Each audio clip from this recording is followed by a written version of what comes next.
tu es actuellement dans une situation où tu essayes de manger moins, de réduire un maximum tes quantités pour essayer de perdre du poids.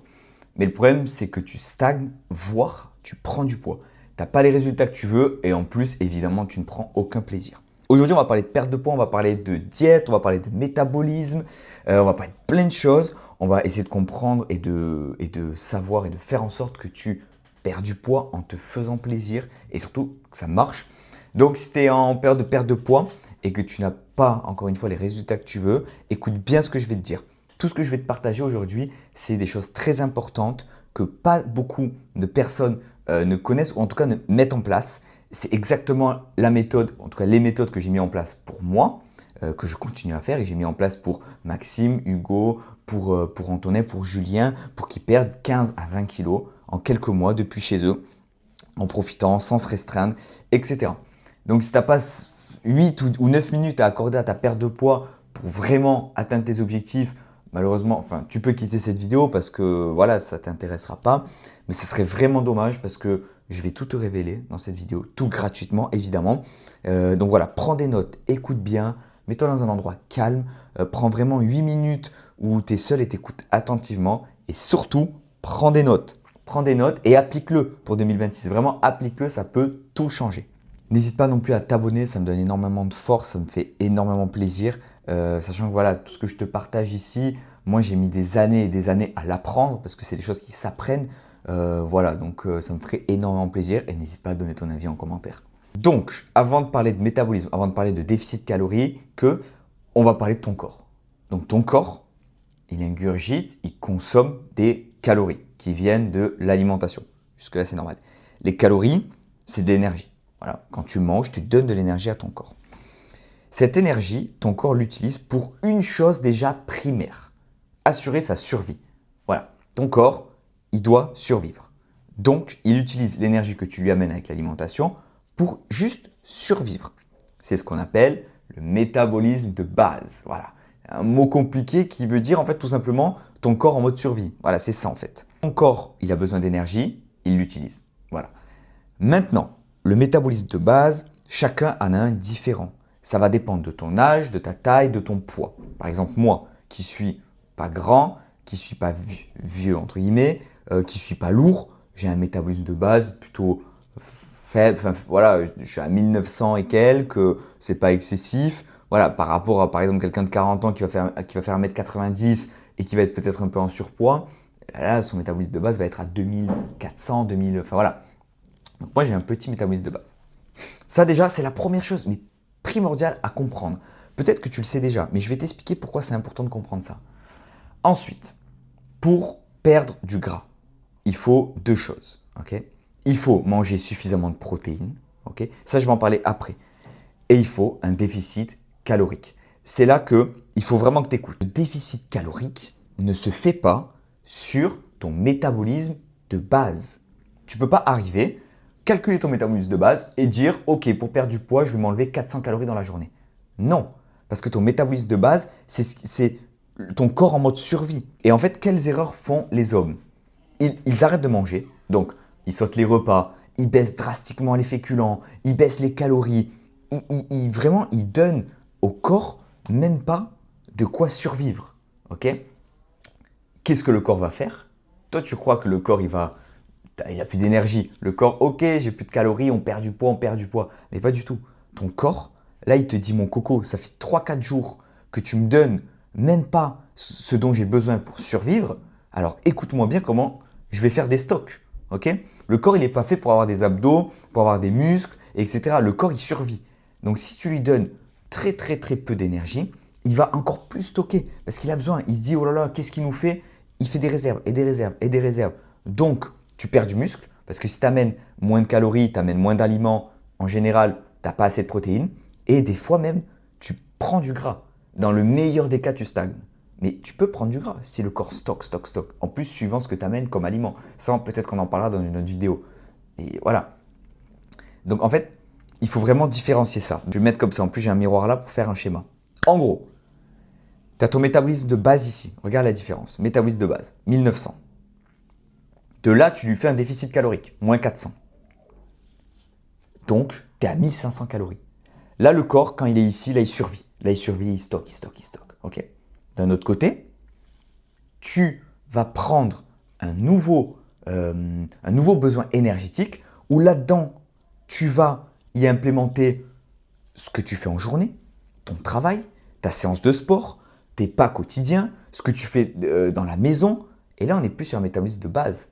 Là, on est sur ce que tu consommes réellement en plus du métabolisme de base. Et ça peut grimper. Il y a des formules qui existent et c'est ça qu'on calcule. C'est pour ça que, petite parenthèse, mais on ne s'improvise pas diététicien, on ne s'improvise pas nutritionniste comme ça. Il y a des calculs, il y a des choses précises. Donc, je prends encore mon exemple. Là, j'étais à 1900, bam, je tombe à 2004. Enfin, je monte à 2004. Parce que je fais une séance de sport, parce que je bouge, parce que machin. Donc, mon corps a réellement besoin dans la journée de 2004. Parce que je ne suis pas juste resté assis en mode survie. J'ai été actif. 2004. Ok. De là, je fais mon déficit calorique parce qu'il n'y a que ça qui marche pour perdre du gras. Ça, c'est normal. Bam, moins 400. 2000 calories. Ok. On en vient à la conclusion suivante. Non, manger moins ne fonctionnera pas. Manger plus va fonctionner pour perdre du gras. Et même, je vais te dire autre chose, manger intelligemment va être parfait. Il faut manger plus pour perdre du gras. C'est pas du marketing, hein, c'est pas pour amener les gens à nous regarder. C'est parce que c'est vrai. Et très peu de coachs l'expliquent comme ça, et en tout cas le comprennent. Donc c'est pour ça que j'essaie de l'expliquer vraiment simplement. C'est manger plus, plus intelligemment, ok? Pas manger plus parce qu'il faut te bourrer. Non, manger plus parce que ce que ton corps consomme, c'est pas ici. C'est ici, parce que tu es actif, parce que machin, parce que tout ce que j'ai dit. Donc, c'est pour ça que manger moins ne fonctionne pas. Là, tu stockes, là, tu perds du gras. Pourtant, tu manges plus ici. Oui, mais, ok. Je vais essayer de faire un schéma vers moi, mais voilà. J'espère que ça, c'est clair. C'est la première étape. Déficit calorique sur des consommations qui sont différentes du métabolisme de base. Très, très, très important. Deuxième chose, les protéines, ok? Pour ce qui est des protéines et pour ce qui est de la conclusion générale de cette vidéo, j'en parle dans le schéma que je t'ai fait juste après. Donc, on va reprendre et on va faire une étude de cas. Pourquoi manger moins ne fonctionnera jamais pour perdre du poids? Et pour perdre, évidemment, je ne le rajoute pas, mais du gras, parce que le but, c'est de perdre du gras. Donc, étude de cas. On prend Lucas. Lucas, il est salarié dans une boîte, il a pris du poids durant ces années et décide de se remettre en forme. Il saute le repas du midi, donc il ne mange plus le midi. C'est un exemple. J'aurais pu en prendre plein d'autres, mais c'est un exemple. Qu'est-ce qui va se passer? Alors, c'est un peu une question-réponse. Il va consommer moins de calories, sauter le repas du midi. Je pourrais mettre plutôt, voilà. Est-ce qu'il va consommer moins de calories? Est-ce qu'il va être en déficit calorique? Et va-t-il vraiment perdre du poids? Si oui, est-ce qu'il va perdre du gras ou du muscle? Donc, les deux premières questions ne sont pas pareilles parce que on peut consommer moins de calories, mais ne pas être en déficit. Ça va dépendre du métabolisme. Ça, on l'a vu en introduction et on va le voir à la fin.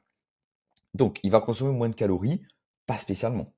Pas spécialement. Pourquoi? Parce que, ok, il saute le repas du midi, on pourrait dire qu'il consomme moins d'aliments, moins de calories, mais si le repas du soir, il mange beaucoup de gras, il mange beaucoup de sucre, ben, au final, il va pas consommer moins de calories, pardon, que s'il avait gardé son repas du midi. Donc, pas spécialement.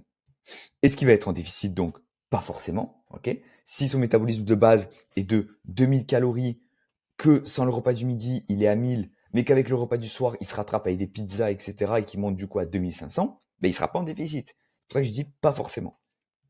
Et la troisième question, va-t-il perdre du poids? Si oui, du gras ou du muscle?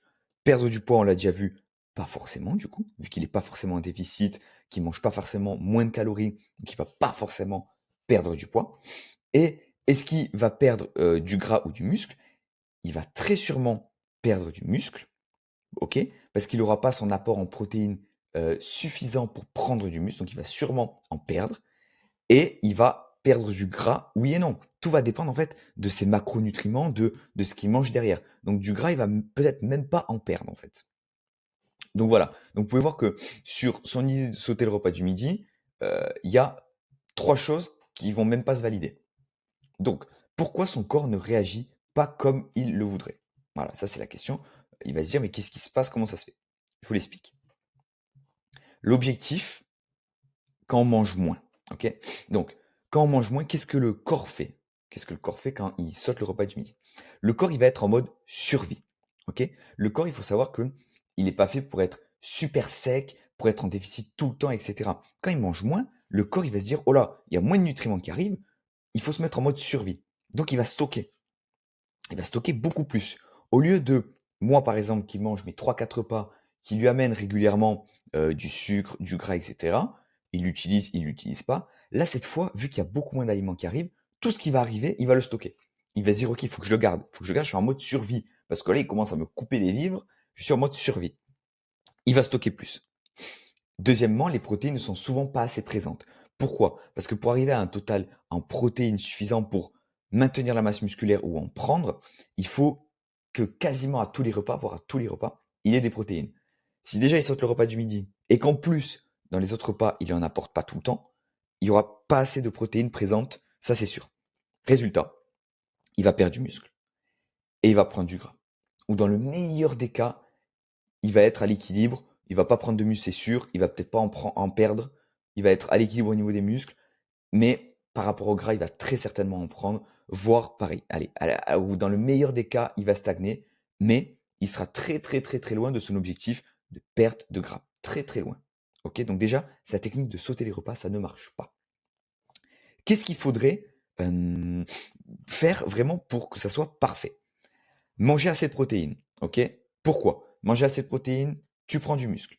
S'il y a une prise de muscle, ton métabolisme de base, on l'a vu en introduction, augmente. Si le métabolisme, MB c'est métabolisme, si le métabolisme de base augmente, alors le corps brûle plus de calories déjà au repos. Déjà. On associe manger assez de protéines par un déficit calorique léger pour que le corps ne stocke pas. Ok? Le corps va avoir régulièrement des nutriments, ok? Mais il va pas stocker parce que il va déjà tout utiliser. Et le surplus qu'il n'utilise pas pour stocker, il ne l'aura pas parce qu'on est en déficit calorique léger. Résultat final, le corps brûle plus de calories au repos et ne stocke pas. On a donc une prise de muscle et une perte de gras. Ok?